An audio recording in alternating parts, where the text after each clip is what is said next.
Albert Francis Namutete, and I'm an aquatic biologist.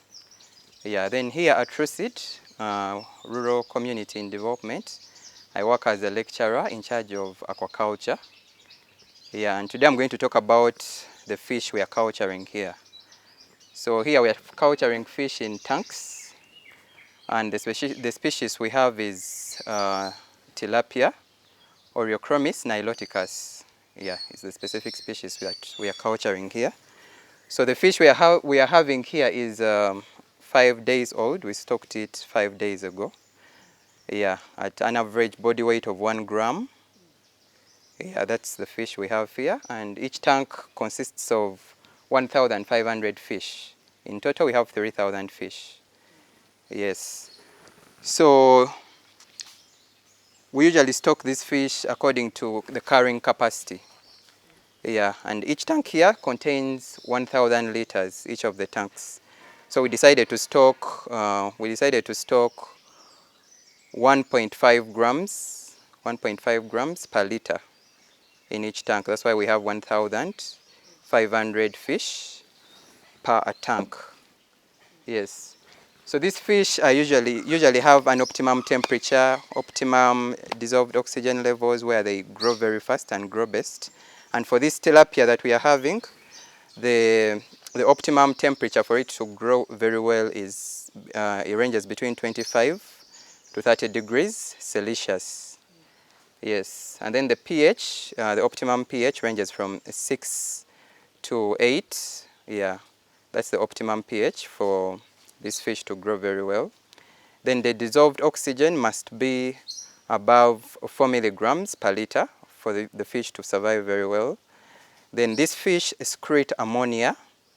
Ammonia is secreted by the fish, but ammonia in very little levels is very toxic to the fish, leading to deaths. It can lead to high numbers of deaths if the ammonia concentration is high in the water.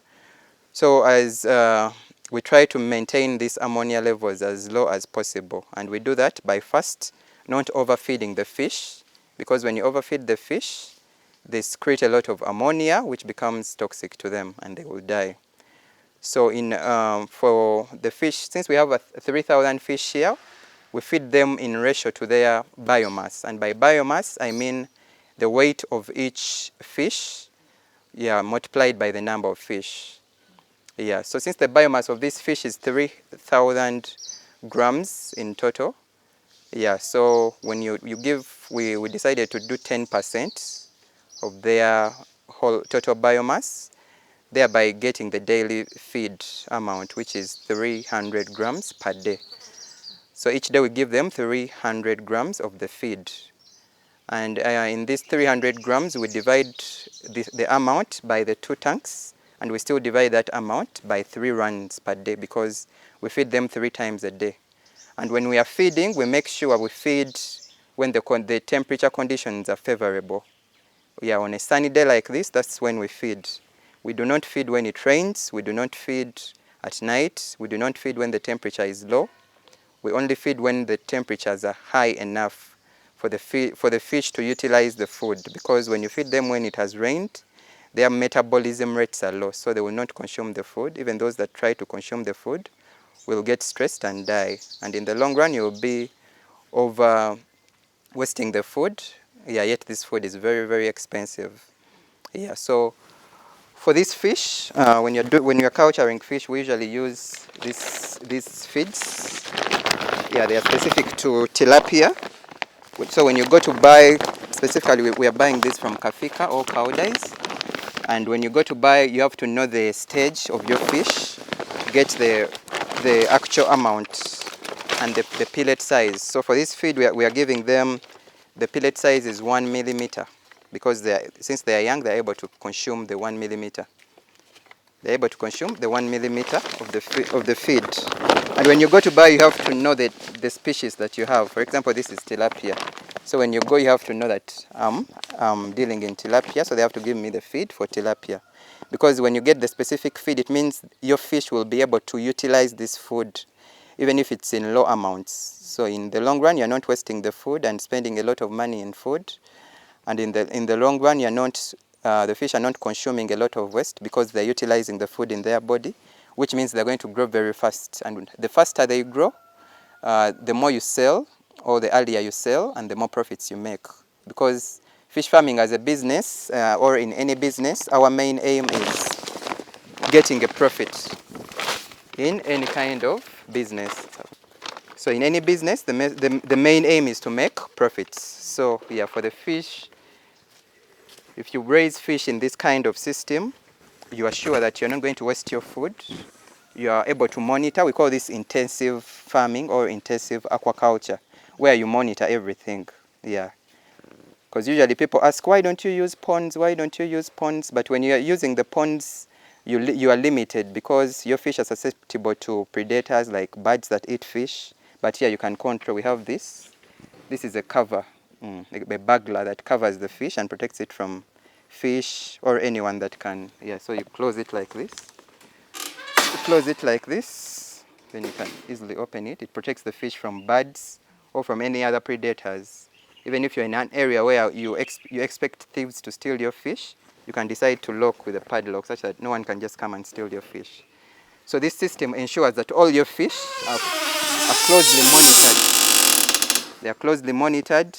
Even if you realize that maybe the temperatures are low, you can put a water heater and you put the water at the optimum temperature for the faster growth of the fish. You can add oxygenators to this water in case the oxygen is not enough. So this is how we feed. And when you're feeding, we feed by response. The more they eat, the more you give them. When you put the food and they don't eat it, you stop the feeding. So we feed them by response, but we give them a very little amount. So as you can see, they are eating the feeds. They are consuming the feeds. When you put the feed, these feed are manufactured in a way that they put scents in them such that even if a fish is swimming down there, it can smell the food and it comes on top. So the reason why we usually feed when it's shining or when the temperatures are high is because the fish can easily see the food because of the light, the sunlight that hits the water. And it's because their temperatures are high enough for them to consume the food and metabolize the food, thereby utilizing the food in their bodies for the faster growth of the fish. Yes.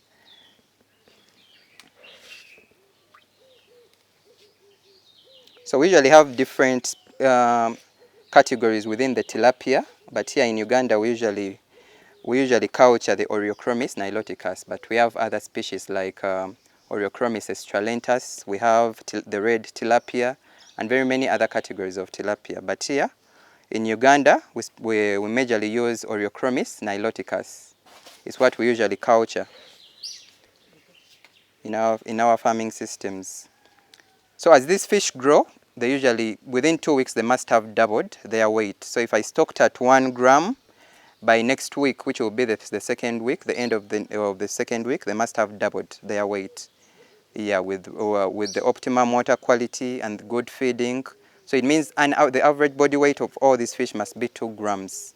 And as the fish increase in size, they will need more space since we stock them by carrying capacity, which means I will have to buy 2 more tanks like this. Then I will have to remove some of the fish and stock them into the other tanks such that they cannot compete for the oxygen, they cannot compete for the temperature, because when the conditions in the water become limiting, some fish get out-competed and they die. So for the faster growth and survival of the fish, they have to be spaced often.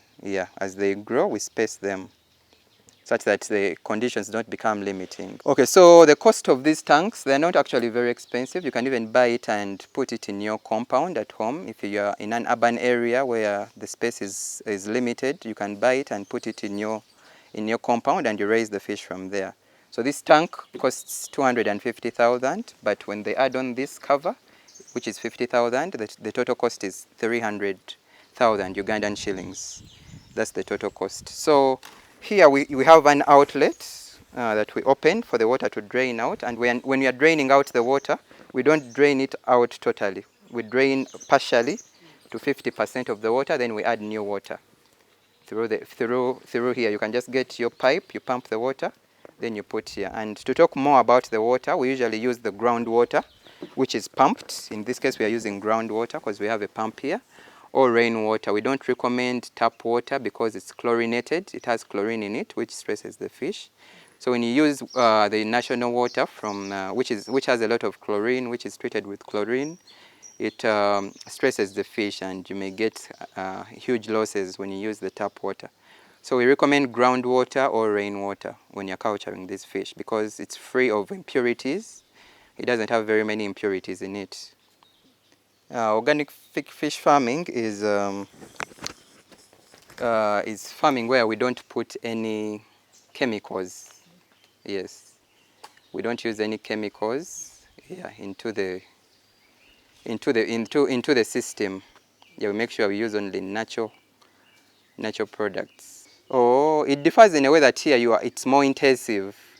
It's more intensive, but it's still organic. We are not putting any chemicals in it. Yeah, it's organic. These feeds are organic. They don't put any chemicals in them. The feeds that we use do not put any synthesized chemicals. They use to make these feeds. They use the real natural products. Then they make them into pellets to make these feeds.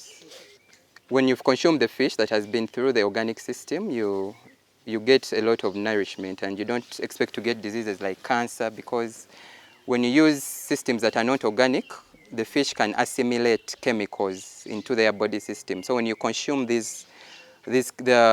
fish which has these chemicals in the system, these chemicals can cause diseases like cancer. It can cause tumors. Yeah, that's why we recommend organic farming.